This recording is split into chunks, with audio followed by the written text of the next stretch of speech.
Film berlatar di tahun 1953 di Panmunjeon, Korea. Dua negara yang terlibat peperangan, Korea Selatan dan Korea Utara, melakukan mediasi yang tujuannya untuk membahas batas kedua negara. Sayangnya pertemuan tersebut berakhir sia-sia karena mereka masih memperdebatkan Bukit Airok di perbatasan.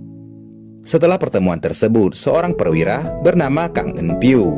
Kang ditugaskan ke front timur, bergabung dengan kompi aligator di Bukit Airok. Ia ditugaskan untuk menyelidiki adanya mata-mata korut di kompi tersebut.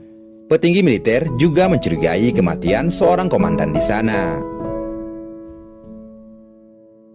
Beberapa hari kemudian, Kang bersama komandan baru bernama Yu Jae-ho serta satu prajurit lainnya berangkat ke sana. Tiba di sana, Kang bertemu dengan teman lamanya bernama Kim Soo-heo. Kang sempat berpikir jika Kim telah meninggoy saat dulunya mereka tertangkap tentara korut.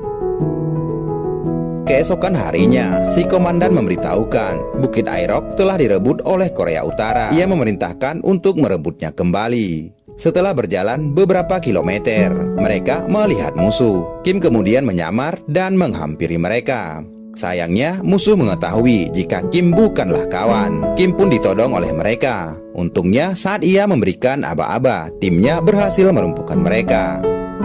Setelah bergabung dengan pasukan lainnya, pesawat tempur Amerika membombardir bukit tersebut.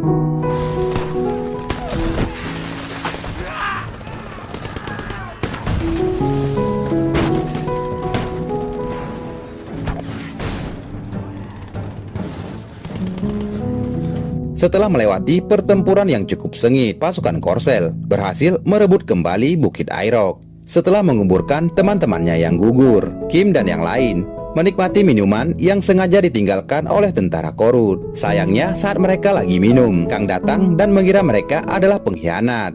Kim menjelaskan, Bukit Airok sudah 30 kali berpindah tangan. Saat utara menguasai, mereka menguburkan minuman di bunker dan surat-surat yang ditujukan kepada saudara mereka di selatan.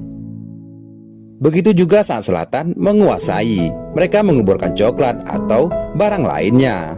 Mereka saling bertukar barang ataupun surat, akan tetapi tidak saling berbagi informasi intelijen. Pada suatu ketika, Kang menanyakan tentang kematian mencurigakan komandan sebelumnya. Hasil investigasi, si komandan tewas tertembak peluru tentara Korsel. Kim bilang ia sebenarnya bundir, tetapi ia melaporkan gugur untuk menjaga nama baik si komandan. Kang kemudian menanyakan lokasi kematiannya.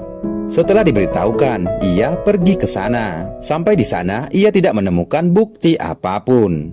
Kang malah dikejutkan dengan kehadiran seorang wanita. Si wanita bernama Taekyong. Ia mengaku dari desa setempat. Kang memberikannya coklat dan menyuruh Taekyong pulang. Setelah itu, diperlihatkan lagi peperangan, di mana selatan dan utara berperang merebut bukit tersebut. Hingga pada suatu ketika, tentara korut yang dibantu oleh Cina menyerbu dalam jumlah yang sangat banyak. Hal ini membuat mereka terdesak. Kim melaporkan situasi kepada Jae-ho. Ia berharap si komandan memberikannya perintah untuk meninggalkan Airok karena mereka kalah jumlah dan sudah terkepung. Namun Jae-ho setelah berbicara dengan atasannya, ia mendapatkan perintah untuk tetap bertempur. Namun mereka menolaknya. Jae-ho kemudian menodongkan pistolnya ke salah satu prajurit. Kim yang melihat kemudian menghabisi Jae-ho. Melihat Kim menghabisi Jae-ho, Kang menodongkan pistolnya. Kim berkata, bunuh saja diriku, asalkan kau bisa menyelamatkan pasukan yang tersisa. Merasa belum terbiasa memimpin pasukan, Kang mengalah dan berkata akan menyeret Kim ke mahkamah militer. Karena si komandan telah meninggoy, Kim menjadi pemimpin, dan ia memerintahkan pasukan untuk mundur dan mencari tempat yang aman ke sebuah lembah. Keesokan harinya, ketika mereka tiba di suatu tempat, tiba-tiba sniper musuh menghabisi salah satu prajurit. Mereka mencoba menyelamatkan diri. Sayangnya Kim tewas di tangan sniper tersebut. Dan ternyata si sniper adalah Taekyong, gadis yang bertemu dengan Kang, dan Kang saat itu memberikannya coklat.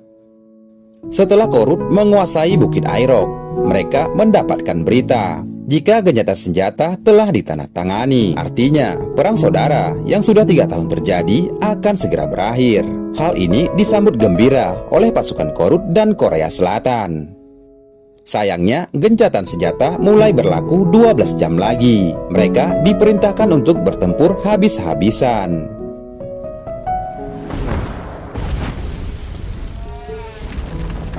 Setelah pesawat Amerika mengebom bukit tersebut, pasukan Korsel mulai menyerang dan terjadi peperangan. Tidak lama kemudian, pesawat Amerika kembali mengebom bukit tersebut. Mereka tidak mengira kalau pasukan Korsel berada di garis depan. Korban pun berjatuhan dari dua belah pihak.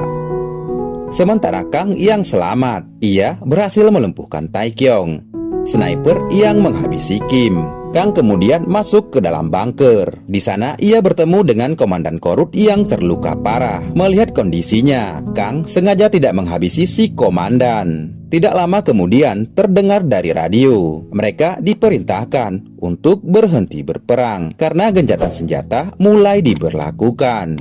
Keduanya pun tertawa mendengar perintah tersebut. Si komandan Korut akhirnya menghembuskan nafas terakhir.